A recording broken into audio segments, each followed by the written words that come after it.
Good morning. Good to see so many people here. What is Hanukkah? For the rabbis have taught, commencing with the 25th day of the month of Kislev, there are 8 days upon which there should be neither mourning nor fasting, for which the Greeks entered the temple. They defied all the oil that was there. It was when the might of the Hasmonean dynasty overcame and vanquished them that upon search only a single crust of undefiled oil, sealed by the high priest, was found. In it was oil enough for the needs of a single day. A miracle was wrought, and it burned for 8 days. The next year they ordained these days a holiday with songs and praises. Now that's a translation from the Talmud, and it's kind of dry, so I got permission from my wife the service leader today to give you a modern interpretation. Let's say you're on vacation and you're on an African safari and you're taking a lot of pictures one day, and in the evening you find you only have 10% of your battery on your phone available. You go back to your tent and you find, to your dismay, that you left the charger back home in South Carolina, and you're wondering, what am I going to do? The following morning you find that the phone's still working, and the phone continued to work for the full 8 days of your vacation. So that's an interpretation. And I'm not lying about it.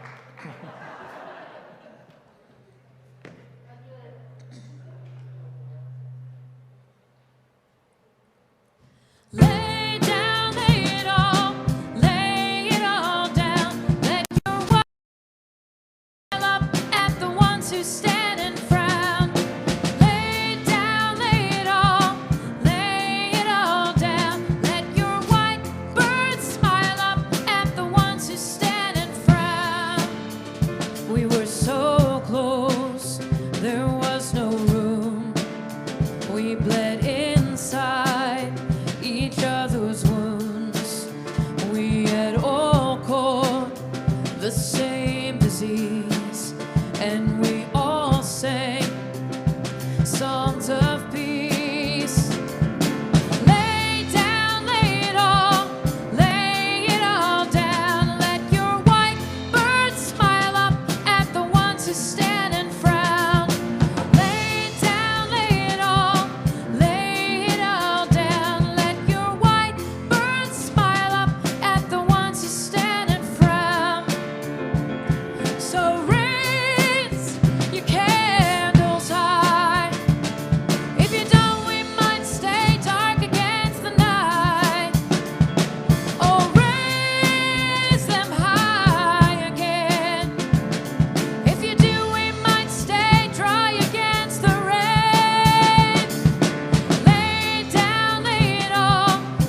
Good morning.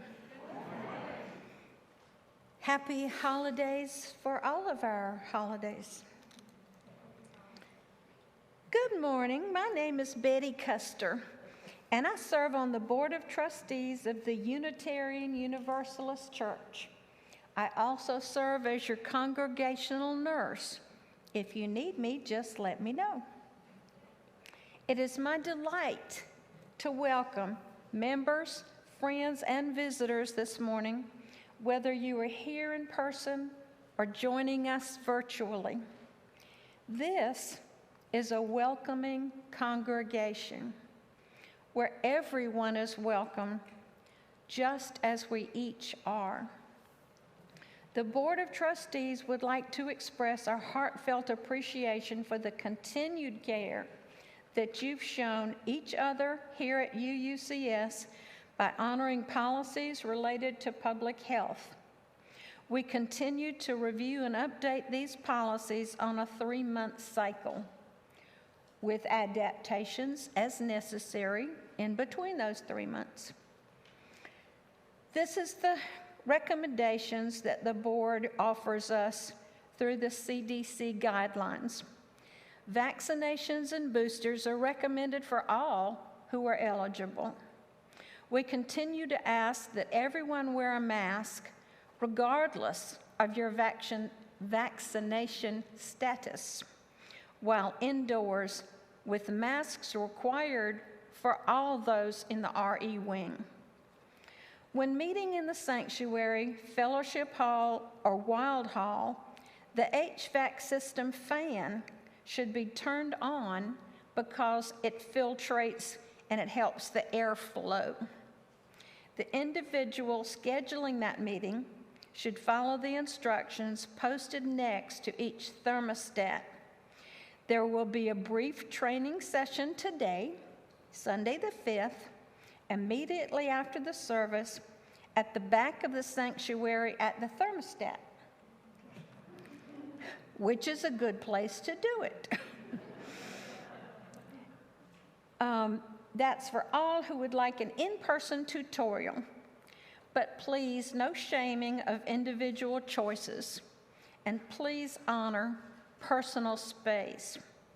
The hybrid options will remain available for worship, but please stay home if you are not well. Okay? Throughout the pandemic, one of our most important goals has been to care for and support one another. We offer these options and guidelines as a means of continuing to grow and thrive together, even as we take collective and individual precautions. May we emerge eventually from this public health crisis stronger together. After the service, we will hold our second consciousness dialogue of the church year. There will be an in-person option and also a virtual option. All are welcome. Please come, whatever your views, to engage in our ongoing discussion about how to become an anti-racist, anti-oppression, and a multicultural congregation. This is transformative work. Thank you all for making this place a place of warmth and welcome. We are glad you are here or at home watching. And now I would like to recognize Alice Sutton, Chair of our Social Justice Council, to share with us about the social justice projects this month. And I give you Alice. Thanks, Betty.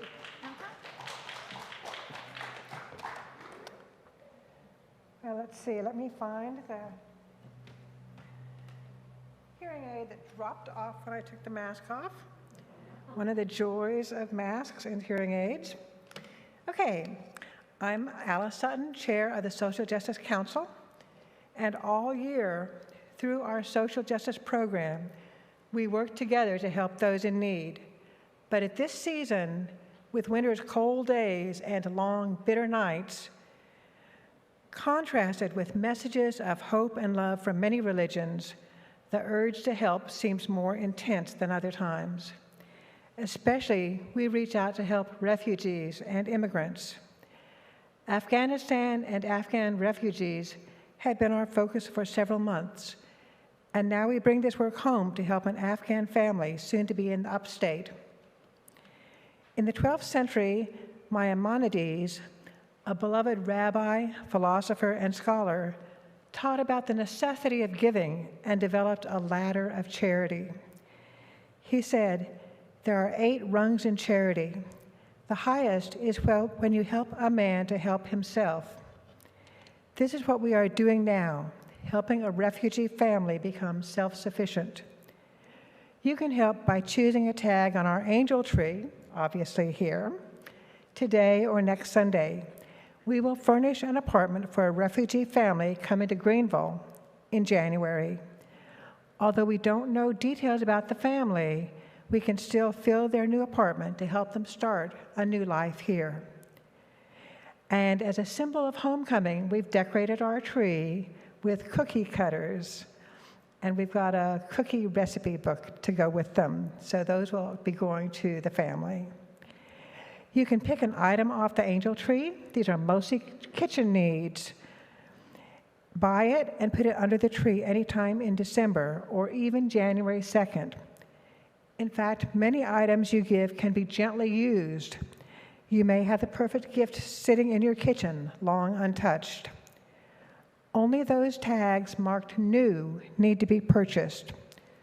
Or if you'd rather, just donate money to December's Share the Plate, and we'll shop for all the items not chosen from the tree. Today and next Sunday, half the undesignated offerings and all your offerings marked Share the Plate go to help Afghan refugees. You can also donate to Share the Plate on the church website. I've been reflecting on the ways we help others and the ways we give. As a church, some of the ways we help those in need in South Carolina, people, animals, and even places, include collecting teddy bears and other stuffed animals for children removed from homes, a touch of comfort at a heartbreaking time. Next Sunday is our annual Teddy Bear Sunday. And remember, due to COVID, only new toys can be accepted. Bringing food for the food barrel in the fellowship hall. This goes to Total Ministries in Spartanburg, which serves people throughout Spartanburg County. Bringing newspapers for the basket in the fellowship hall. They go to Animal Allies and the Humane Society for bedding for the dogs and cats they care for. Litter pickups in Spartanburg City and County, protecting our environment here and all the way down to our coastal waters. Each one of us, adults and youth, also has special causes that tug at our hearts, causes that we donate love, time, and money to. I'd like to ask you today to share with us a little about one or two of your most beloved causes and how you support them with your work or your donations by writing on the card provided and putting it in the basket by the offering bowl when you come forward for Joys and Concerns. Or if you don't come forward to Joys and Concerns, you can leave your cards at the end of the row that you're sitting in, and I'll pick them up after the service. We'll develop your submissions, anonymous submissions, into an article for the January issue of our church magazine, Weave Us Together. Thank you all so much for what you do. It's a great privilege to be chair of social justice here because everyone is part of our social justice work.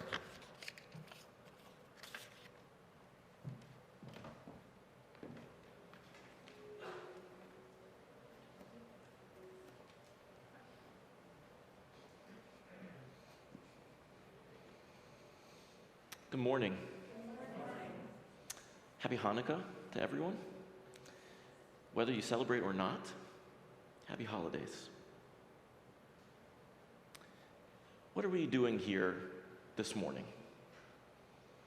Every year, our congregation devotes a Sunday service to observing and celebrating Hanukkah and telling the story of Hanukkah. Some of us are Jewish, and many of us have Jewish ancestry. But this is not a synagogue. This is not a Jewish congregation. And many more of us have no known Jewish ancestry. What are we doing here? Why are we doing this? This is a congregation of difference. I'm going to share this with folks in the community. Some people get really excited, and a lot of people get really confused. But we gather together for the sake of supporting one another, not because we're alike, and not because we're striving to be alike, but because we value one another's fundamental humanity and all the differences that our fundamental humanity necessarily express. And we believe in this world that there is value in creating a community of difference, where these differences are not reconciled, in order to help one another live the very best lives that we can live. The UU tradition owes a great deal to Judaism. Every Sunday we say our congregational covenant, and in UU theology, the idea of covenant as a practice, as an idea, as a concept, it is pervasive. All of that traces back its roots to Judaism. There are manifestations of covenantal thinking that come up through the Western tradition that are not strictly Jewish, but at origin, this comes from the story of the formation of the Jewish people. And Judaism, in many ways, anticipates the theological and practical currents that are very much a part of our tradition. Judaism emerged in a polytheistic context. It's a little shocking to folks sometimes. If we look at the scriptural record that Judaism claims, it is predominantly polytheistic. And we got a lot of that going on here too. And later, when Judaism posits monotheism after the exile, a universal monotheism, the claim is to seek a truth that can guide the ethical life of the community.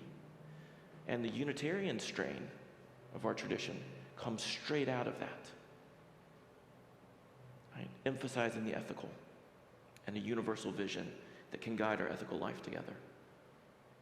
And more recently, Judaism has emphasized not belief, not subscribing to one set of theological ideas, but what we call orthopraxy, a kind of orthodoxy of practice, in which there is plenty of variation and variety. The idea that what we do, how we live, is what matters the most, so that you can be a person who subscribes to certain theological beliefs, or who questions those beliefs, or who doubts that any of those beliefs have any purchase, and yet still form a community of practice, of living, to make a difference in the world. And that sounds a whole lot like a congregation that I'm very familiar with. Belief is not why we gather. We have many different beliefs. But how we live, that's what we work on. So, every year, we celebrate, not in imitation, not pretending to be what many of us are not, and not substituting for the ways that members and friends of this congregation and people that we love in this community celebrate in homes and at synagogue during this week. We're not copying here. We are being led by our members. They are sharing with us traditions of family and faith and ancestry to teach us and to connect with us across our differences. And we do this every year in solidarity, because these members of our congregation and our community, people to whom we're related, friends of ours, by standing in their difference, we know that they also stand in threat. We live in a world that has been inhospitable to this people. And therefore, because we love one another, even though we're not the same, we create a space of refuge, of sanctuary, of belonging, not because we're alike, but exactly because we are not. And we love each other for it. Thank you for leading us in this celebration today.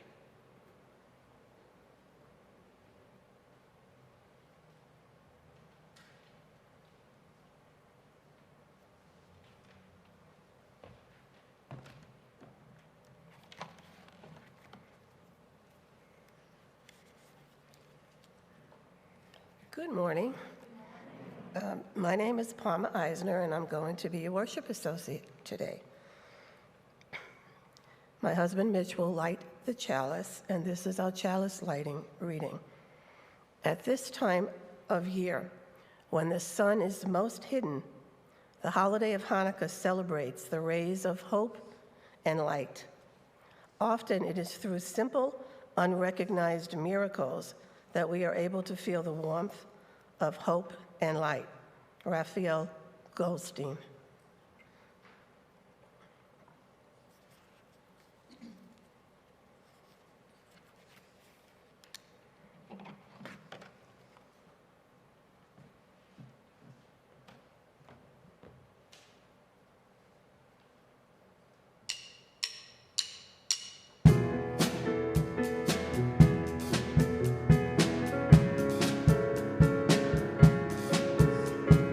Light one candle for the Maccabee children. Thanks that their light didn't die. Light one candle for the pain they endured when the right to exist was denied. Light one candle for the terrible sacrifice justice and freedom demand. Light one candle for the wisdom to know when the peacemaker's time is at hand.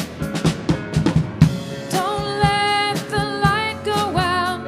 It's lasted for so many years. Don't let the light go out. Let it shine through our love and our tears. Don't let the light go out. It's lasted for so many years. Don't let the light go out. Let it shine through our love and our tears.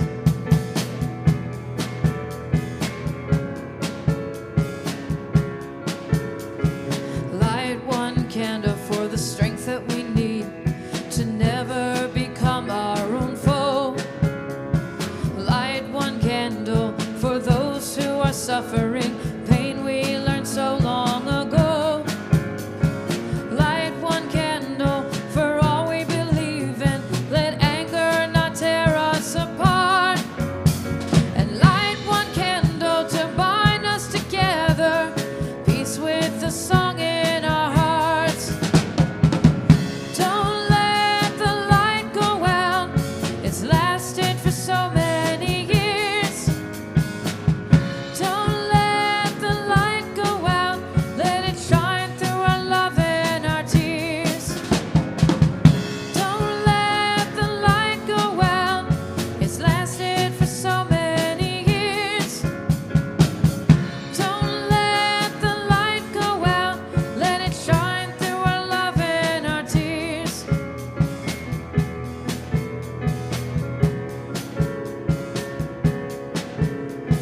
What is the memory that's valued so highly that we keep it alive in the flame? What's the commitment for those who have died? We cry out they have not died in vain. We've come this far, always believing that judgment somehow will prevail. This is the burden and this is the promise.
Thank you so much. It was beautiful. Okay, and I would like to thank Scott and this congregation for allowing us to share Hanukkah with you. Years ago, I wrote a little song to the tune of New York, New York that said, start spreading the news, the UU takes Jews. So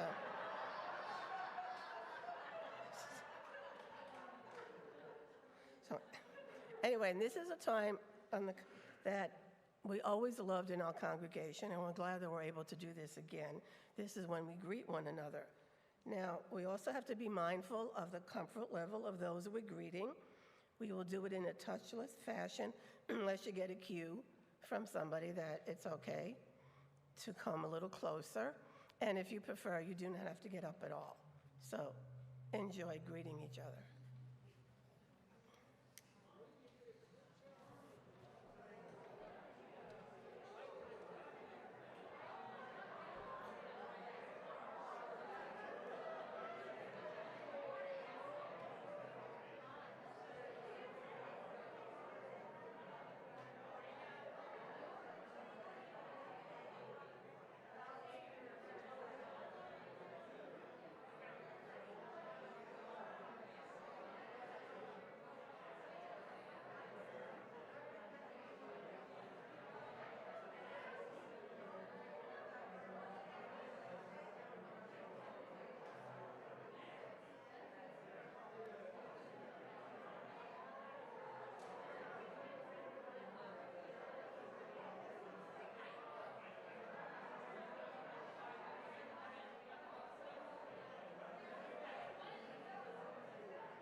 I know you're really excited about greeting each other, but let's get back to our seats. Thank you.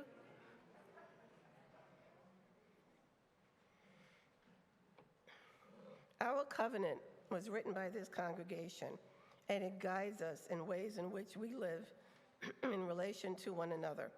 These words, powerful when they were written, continue to gain power as our congregation truly embraces these words.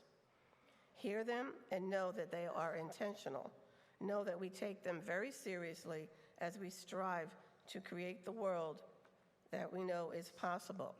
So let's join our voices and speak the truth of our covenant.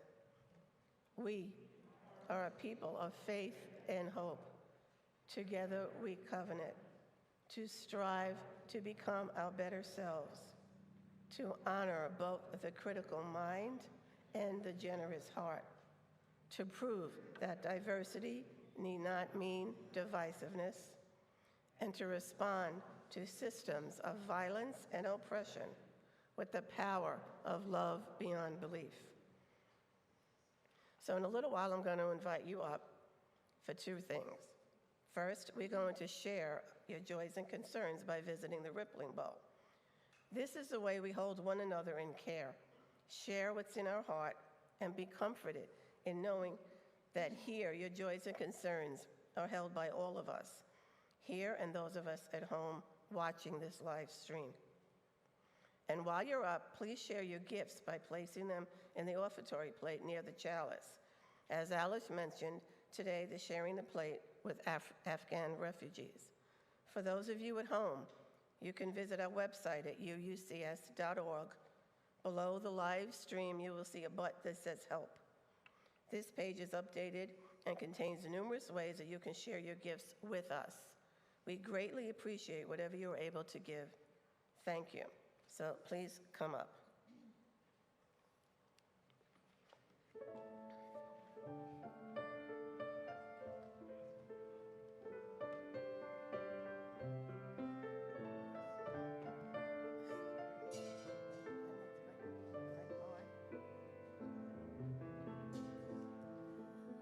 If in Pripyat brennt a fire und in Stubis Haus und der Rebbe lernt kleinen Kinderlech dem Olive Base und der Rebbe lernt kleinen Kinderlech dem Olive Base. Zet je kinderlech renkje tijre Vushes learn it all. Zachi nachamol und tachi nachamol. Kumet salifo. Zachi nachamol und tachi nachamol. Kumet salifo. Learned kindermek groise keishev. Azoi zagi kerkon. Vashit gigafun I can eat it. Dubakum afun. Resvin gigafun a chaynin ire. Dubakum dafun. Learn kinder hot nit moire. Hideron e bishfer. Glicke devils hund gleren teure. Darf der Mensch noch mehr Glichen die Frosthut gelernt teure darf der Mensch noch mehr Es wird Kinder älter werden Wird ihr gelernt verstehen Wie viel in die Äußers liegen Tränen Und wie viel gewinnt Wie viel in die Äußers liegen Tränen und wie viel Gewinn. Solche Kinder lag gerenkte Teire, wusch learn it all. Solche Nachamol und Trache Nachamol, kumet Zeile vor. Solche Nachamol und Trache Nachamol, kumet Zeile vor. Als wird Kinder dem Geule schleppen, als sie gut schämet sein. So der Frau, die äußerst Kojak schäppen, guckten sie herein. So der Frau, die äußerst Kojak schäppen, guckte sie herein. Zette Kinderlag gerenkte Teire, wo es lernet all. Zachi nachamol und tache nachamol, kumet salifo. Zachi nachamol und tache nachamol, kumet salifo.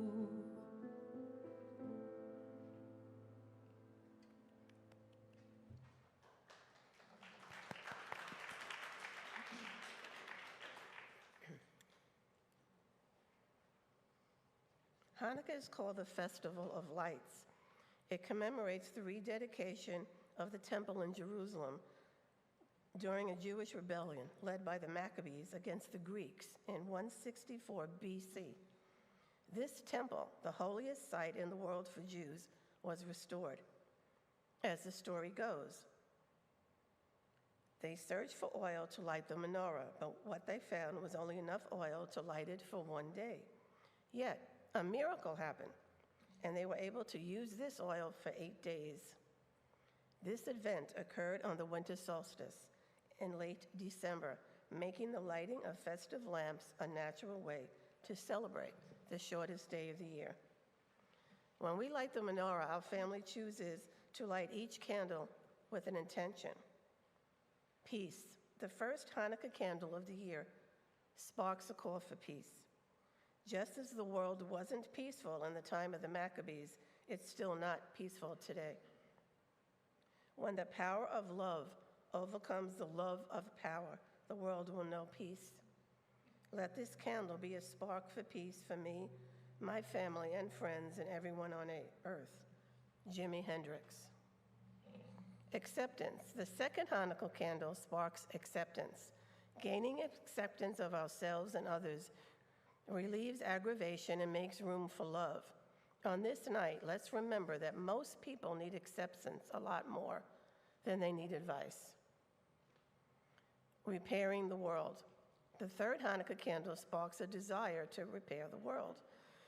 There is so much to do, but what if each of us really considered it our responsibility? There once was a man who stood before God, his heart breaking from pain and injustice, and the pain and injustice in the world. Dear God, he cried out, look at all the suffering and the anguish in your world. Why don't you send hope? God replied, I did. I sent you. Rabbi David Wolf. The Golden Rule. The fourth Hanukkah candle sparks treating people how you would want to be treated. Someone once said to the wise Rabbi Hillel, stand on one foot and quickly teach me the entire Torah. So Rabbi Hillel stood on one foot and said, that which is hateful to you, do not do to anyone else. All the rest is just commentary. Sometimes people call this the Golden Rule. Whatever you want to call it, the fourth candle reminds us to treat others as we would want to be treated. Compassion. The fifth candle sparks compassion. Compassion for ourselves, our friends, animals, and even those we don't like so much. Being compassionate can change everything. You either practice being right or you practice being kind. Anne Lamott. Diversity. The sixth candle sparks the importance of honoring how diverse our world is. No one is born hating another person because of the color of their skin, their cultural background, their religious beliefs, or their sexual orientation. People must learn to hate. And if they can learn to hate, they can learn to love, because love comes more naturally to the human heart. Nelson Mandela. Forgiveness. Forgiveness is not just for Yom Kippur. The seventh candle sparks forgiveness, which in some cases is widely difficult to achieve, but it's always worth the effort. The first to apologize is the bravest, the first to forgive is the strongest, and the first to forget is the happiest. Gratitude. We are at the end of Hanukkah, the big finale. The final eighth candle sparks gratitude. Showing gratitude is one of the simplest yet most powerful things humans can do for each other. So when we light the Hanukkah candles, we say two blessings, one for the candles and one for the holiday of Hanukkah. Mitch will recite these blessings as I light the menorah.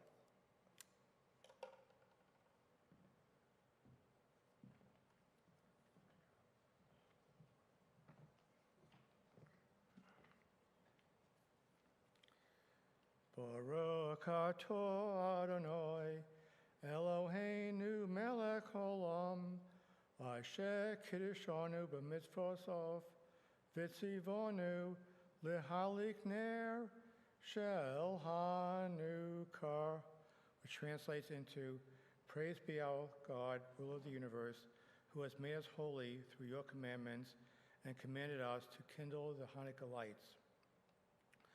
Baruch atah Adonai, Eloheinu melech haolam, she'asha nisim lavoteinu, bayomim hahem ba'azman hazer, which translates to, praise are you our God, ruler of the universe, who performed wondrous deeds for our ancestors in those ancient days at this season.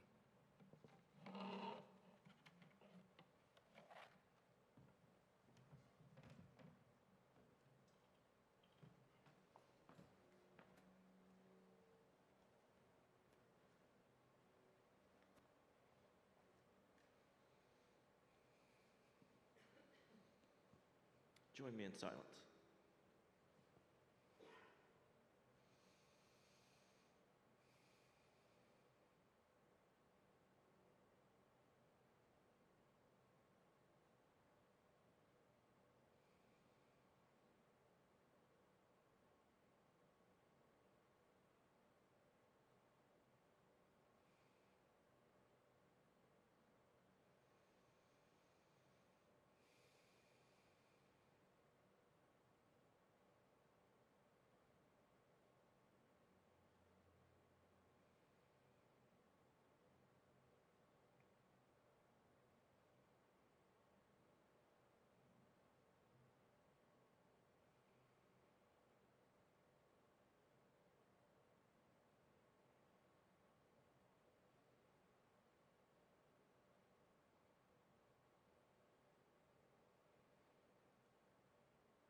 The light of our homes.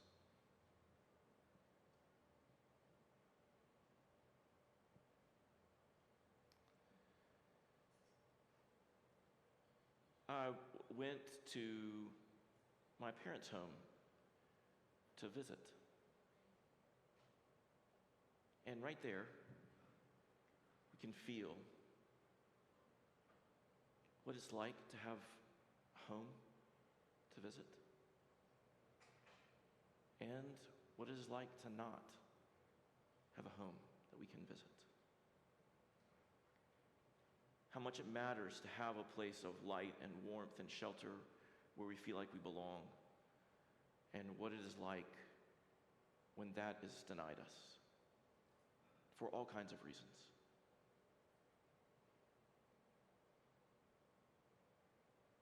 I went to go see my parents. It's the holidays. They're always telling stories, so they started telling holiday stories. And they shared a story that I remember, but I'm not sure I was born when it happened.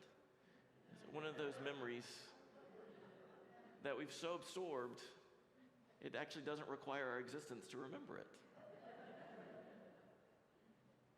The holidays in the winter, early nights, long nights, cold nights, and my parents were traveling. Some station wagon from a bygone era, up the interstate, presuming interstates had been created then, at least a highway. Maybe there were children in the car, maybe there weren't. And as they traveled, they were looking at the lights that were out for the holiday. All of the illuminated, festive decorations that people put out in their yards. And choosing a route home on this long road home to make the time go slower, last longer, but to wind through neighborhoods so illuminated by these lights. Lights in all of these homes. And as they went, as happens in these station wagons, my dad said, "This reminds me of a story. A story of holiday lights. There was a man traveling through the winter, through the night, cold night, much colder than in this part of the country. Fields of snow and snow coming down. Maybe it was across this continent, maybe it was across a continent over another ocean, maybe it was across our Great Plains,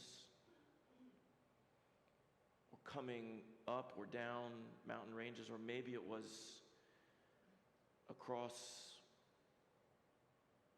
an empire long gone, over other steppes.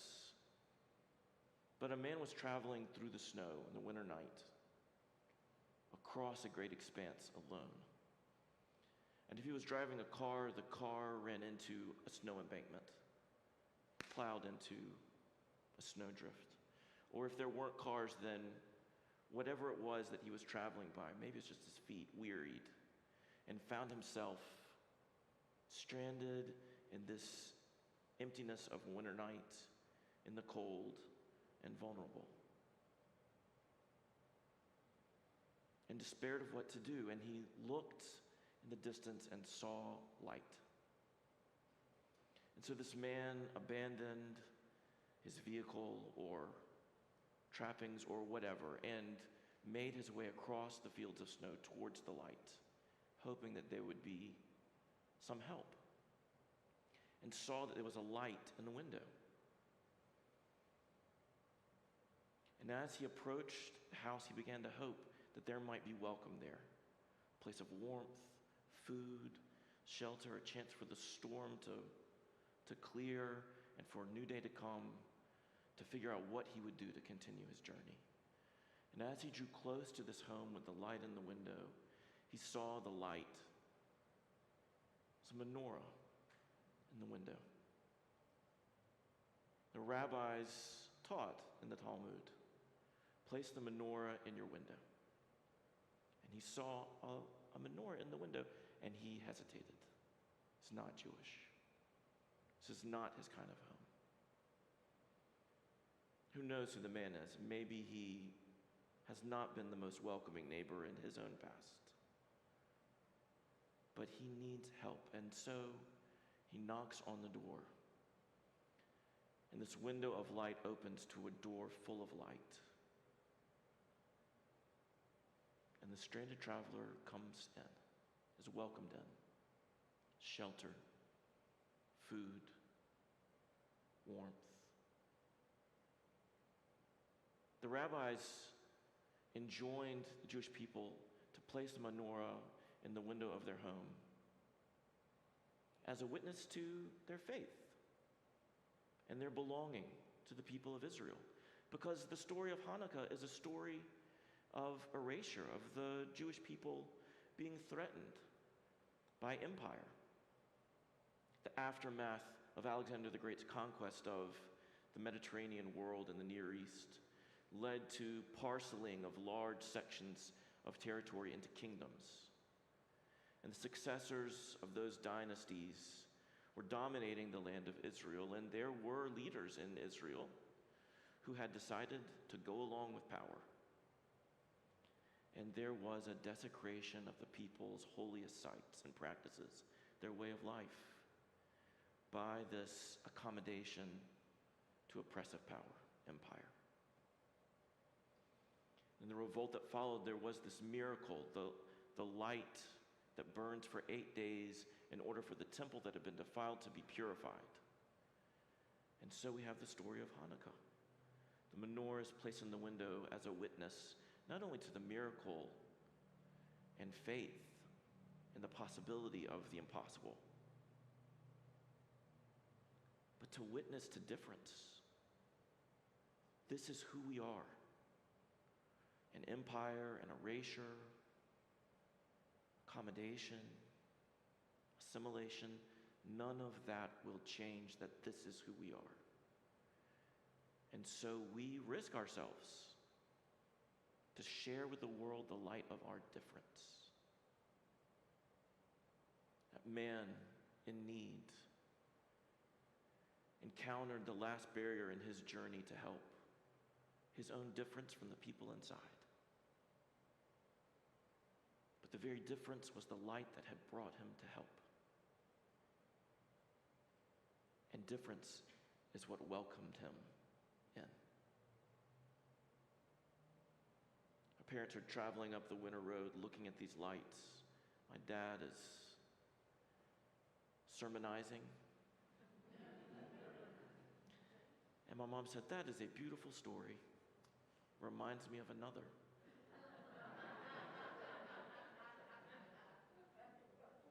You know, it pays to listen first, so you have the last word. She said, "I remember being at an interfaith service or visiting a synagogue, or maybe it was a class in school, or maybe they were friends in our neighborhood, rabbi told a story about a town. It might have been on this continent. It might have been across an ocean. It was in the wintertime, and there may have been snow or not. A town. You can think of a town in the winter. And in that town, there was a small Jewish community. And it happened exactly because this community was small and different. There were people in the town who thought that that Jewish community looked like a good community to pick on. Exactly because they were small and different. And so, I don't remember if it was graffiti on temple walls or bullying of children in school or prayers at a football game or words from a pulpit. You can choose. The whole repertoire is available to our imagination. But some people in town began to offer the world anti-Semitic statements, violence of words, thoughts, teaching their children, of actions, the violence of exclusion. We know a little of what that's like. We might know a lot of what that's like. And there in the Hanukkah season, this small community, way out away from large centers of Jewish culture, vulnerable to these attacks, fearful of what incipient violence can lead to, the way it can escalate quickly, the way mob mentalities quickly grow into mob action.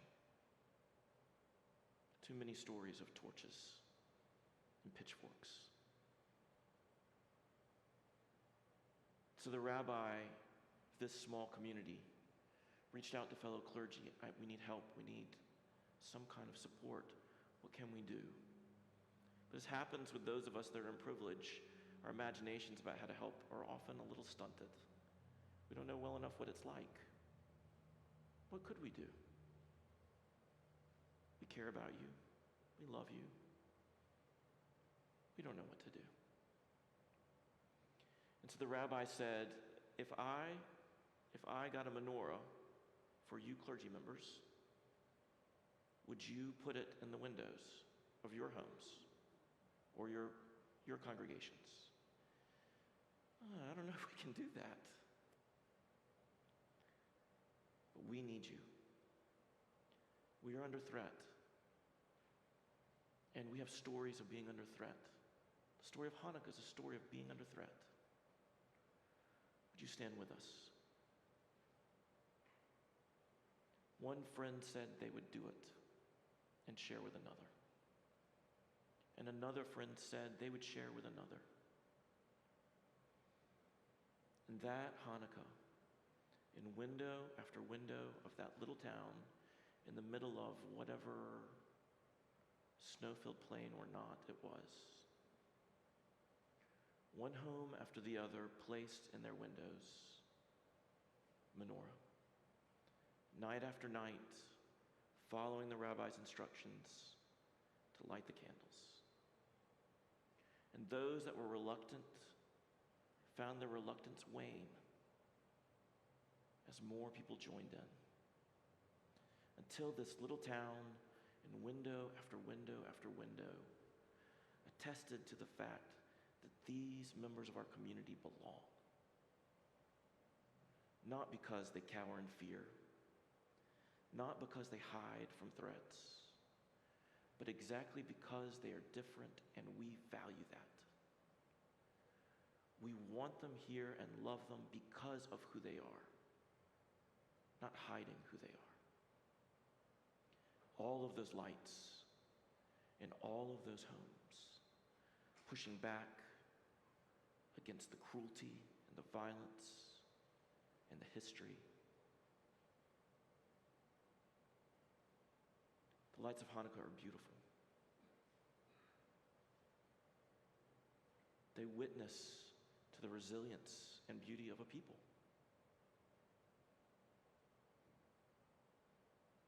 And they ask us all a question. Would we choose to stand with one another, to value each other, to love each other, to risk ourselves for each other? Not because we like each other, not because we agree with each other, not because we believe the same things as each other, not even because we understand each other, but because in our very difference, we value each other, the inherent worth and dignity of every one of us, enough to light our homes, to create that constellation of our interconnected being.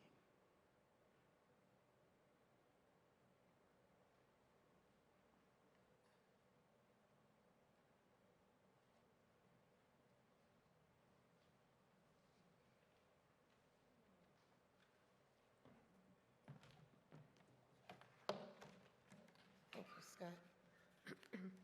Interesting that Scott's two stories reminded me of a story. So I will share. I just wanted to share. It's a quick.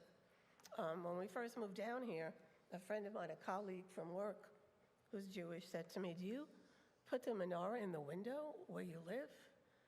Aren't you afraid to do that?" And I said, "Actually, no, I'm not afraid to do that, because Mitch and I found this wonderful, welcoming community that gave us the strength to be who we are. So even though we put the menorah in our window and we probably no other menorahs around on our block, we feel that it's okay to share who we are with everyone else." And I want to thank you for sharing those stories, because sometimes it's not easy being different than everybody else around you. So now we will extinguish, that made no sense, put my mask back on, sorry. So as we extinguish the chalice, I will recite this reading. Hanukkah is about the freedom to be true to what we believe without denying the freedom of those who believe otherwise. It's about lighting our candle while not being threatened by or threatening anyone else's candle. Rabbi Jonathan Sachs.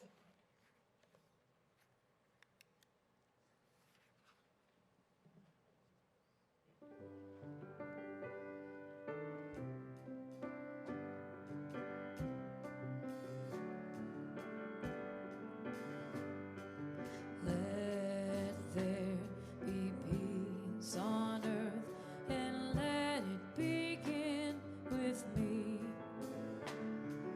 Let there be peace on earth, the peace that was meant to be with God, our Creator. Children all are we. Let me walk with my brother in perfect harmony. Let there be peace with me. Let this be the moment now. With every step I take, let this be my solemn vow to take each moment and live each moment in peace eternally. Let there be peace on earth, and let it begin with me.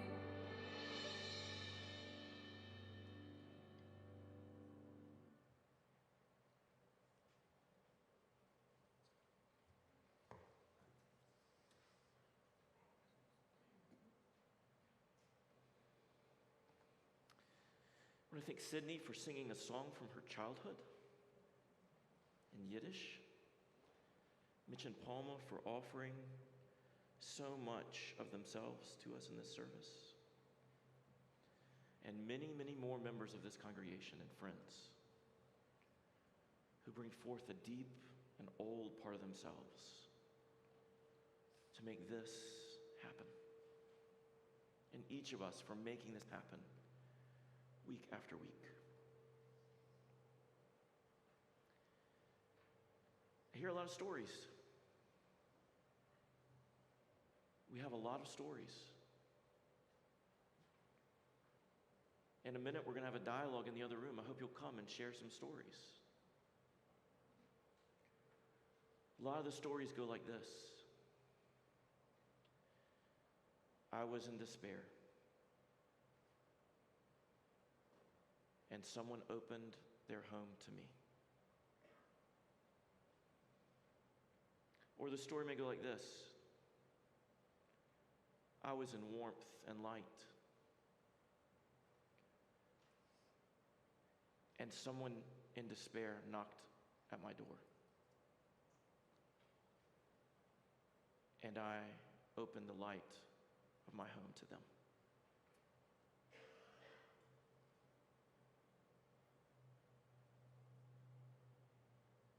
Let us share the light of our homes. Strangers and friends. Strangers to become friends. Thank you for what you create.